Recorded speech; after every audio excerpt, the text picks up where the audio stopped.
she was pushed to the limit. She was really pushed to the limit. Tu crois tout savoir sur Nelson Mandela? Attends de découvrir ce que sa veuve cache depuis des décennies. L'homme que le monde vénère n'était pas celui qu'elle voyait chaque soir à la maison. 1. Le monde entier retient son souffle. Nelson Mandela, 80 ans, icône planétaire, épouse Graça Machel, 52 ans, elle-même légende vivante. Pour beaucoup, c'est le mariage de deux titans. Pour d'autres, une union suspecte.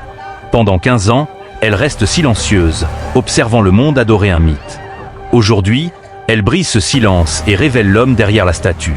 Ce que tu vas découvrir va changer ta vision de Mandela pour toujours. Comment aimer un homme qui appartient au monde? Comment vivre dans l'ombre de deux présidents sans perdre ton identité? Graça Machel a vécu ce paradoxe impossible. Être la partenaire de l'homme le plus admiré de la planète tout en se battant pour rester elle-même. La pression est écrasante. Les critiques fusent. La différence d'âge fait jaser. Et derrière les portes closes, elle découvre un Mandela que personne ne connaît. Fragile, têtu, hanté par ses démons. La rencontre improbable. Milieu des années 90. Mandela vient de quitter la présidence après un seul mandat. Le monde le voit comme un titan intouchable. Graça, elle, est déjà ministre à 30 ans, veuve du premier président du Mozambique, Samora Machel, mort dans un mystérieux crash aérien en 1986. Leur première rencontre? Une conférence sur la paix. Rien de romantique. Pas d'étincelle. Juste deux vétérans de l'histoire qui se reconnaissent. Ils parlent éducation, droits des enfants, espoir fragile de l'Afrique australe. Sous la conversation formelle, un courant passe. Deux âmes qui connaissent le prix du leadership, qui ont enterré trop de camarades, qui portent des cicatrices invisibles. Pendant des mois, ils s'écrivent discrètement. Des lettres. Des dîners loin des caméras. Quand les rumeurs explosent, le monde tombe de sa chaise. Lui, presque 80 ans. Elle, 27 ans de moins. Pour certains, c'est improbable. Pour d'autres, suspect. Est-ce du vrai amour ou un coup médiatique? Les critiques les laissent de marbre. Mandela a survécu à 27 ans de prison. Un peu de gossip ne va pas le briser. Graça, définie toute sa vie par ses mariages avec des hommes puissants, refuse de laisser les ragots dicter sa vie. Le 18 juillet 1998, jour de ses 80 ans, Mandela la demande en mariage. Leur union est petite, privée, loin du cirque médiatique. Ce que les caméras ne capturent pas, la simplicité entre eux. Son humour malicieux à lui. Son rire à elle. Le respect mutuel qui les cimente. L'homme derrière le mythe. À la maison, Mandela n'est plus le prix Nobel intouchable. Il taquine Graça sur sa cuisine. Laisse traîner ses chaussettes. Refuse d'utiliser ses appareils auditifs. « Je vais bien », insiste-t-il, têtu. Elle rit doucement avant de le forcer à les remettre. La nuit, parfois, il ne dort pas. Les fantômes de Robben Island reviennent. Les camarades morts derrière les barreaux. Les éclats de violence. Le poids des choix impossibles. Ai-je eu assez de temps pour réparer ce qui était brisé? Murmure-t-il dans le noir. Graça découvre un Mandela que personne ne verra jamais. Celui qui doute, qui lutte, qui vieillit. Mais aussi celui qui rit comme un gamin, qui lance des blagues pourries, qui trouve de la joie dans les choses ordinaires.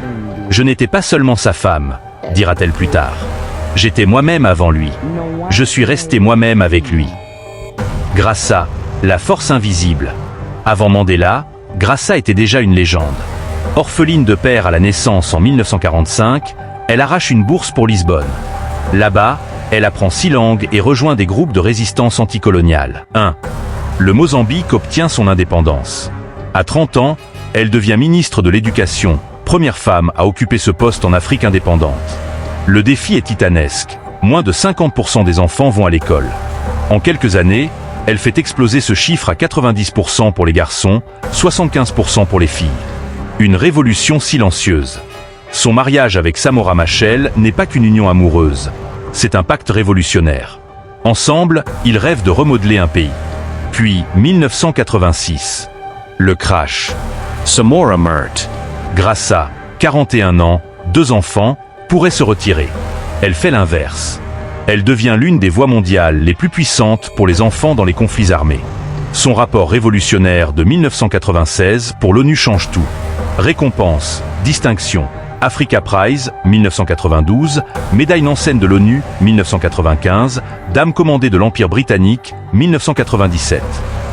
Quand elle épouse Mandela en 1998, elle ne met pas sa carrière en pause. Elle continue à diriger des fondations, à présider des comités internationaux. Elle ne devient pas Madame Mandela. Elle reste Graça Machel. J'ai aimé de grands hommes, dira-t-elle. Mais je ne deviens pas grande dans les aimants. J'ai ma propre histoire. Le long adieu. Année 2000. La santé de Mandela décline. Le corps qui a enduré 27 ans de travaux forcés commence à lâcher. Graça, qui l'a vu marcher fièrement sur les scènes mondiales, le voit maintenant s'affaiblir. 2009. Interview televisée. Elle confie, la voix brisée.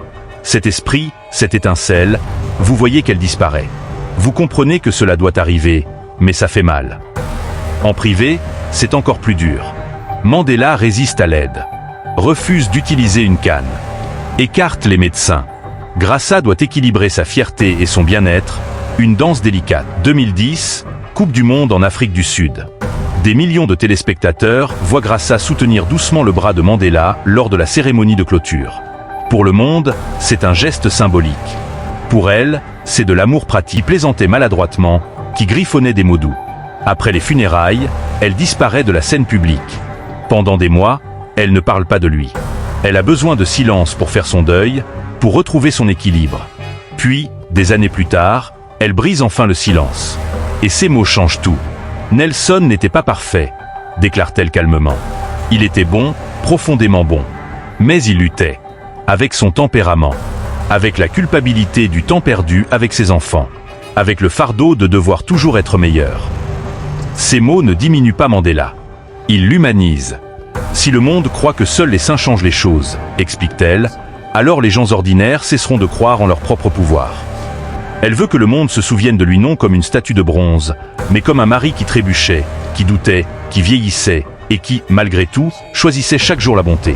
Il ne pouvait jamais être totalement à moi, avoue-t-elle. Il appartenait au peuple. C'était le mariage que j'avais accepté, non seulement avec lui, mais avec sa mission. Aujourd'hui, à près de 80 ans, Graça Machel refuse toujours d'être définie par les hommes qu'elle a aimés. À travers son Graça Machel Trust, elle bâtit des réseaux pour femmes entrepreneurs africaines, milite pour la santé maternelle, encadre de jeunes activistes. Ne vivez pas dans l'ombre de quelqu'un d'autre, répète-t-elle. Trouvez votre propre voie. 2018, stade de Johannesburg. 15 000 personnes. Barack Obama parle pour le 100e anniversaire de Mandela. Graça écoute, seule à vraiment comprendre l'homme derrière le héros. Quand on lui demande ce qu'elle veut qu'on retienne d'elle, elle répond simplement que j'ai vécu pleinement, que j'ai donné le meilleur de moi-même, que j'étais plus que l'épouse de quelqu'un. J'étais l'avocate, l'enseignante, le miroir de quelqu'un. L'histoire se souvient de Nelson Mandela comme d'une légende. Grâce à Graça Machel, nous nous rappelons qu'il fut aussi un mari, un père, un homme qui lutta comme n'importe qui. Et toi, tu penses quoi? Voir nos héros comme des êtres humains les rend plus inspirants ou moins. Balance en commentaire. Et abonne-toi pour plus d'histoires comme celle-là.